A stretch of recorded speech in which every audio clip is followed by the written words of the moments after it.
Oh, GITV, Head Tech Frank here, and let me give you guys a briefing of the scenario right now. I'm still in the fight. My primary is somewhere back there. I ran out of bullets a while back ago. I'm down to my last mag in my secondary.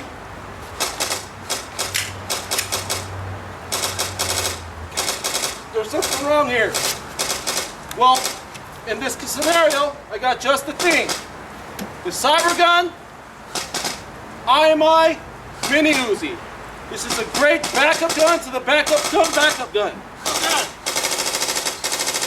Full plastic construction. It takes 4 AA batteries through the grip gear. BB's load right up on top. Once you get yourself loaded up, you don't need to carry any extra magazines or anything. Make sure you hold the safety for it before you fire. Go ahead and fire the gun. Hey, my gun just went down. You got something I can borrow?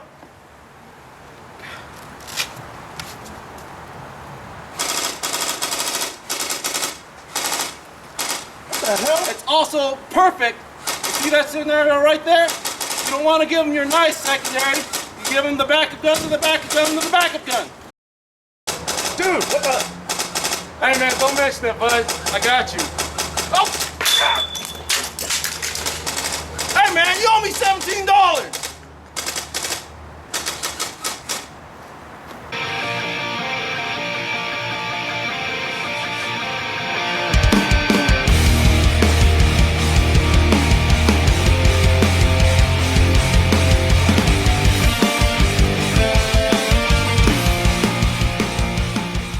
This GITV episode has been brought to you in part by Palco Sports, Operation Line Claws Milsim Series, G&G Armament, KJW, and Javelin Airsoft Gunworks.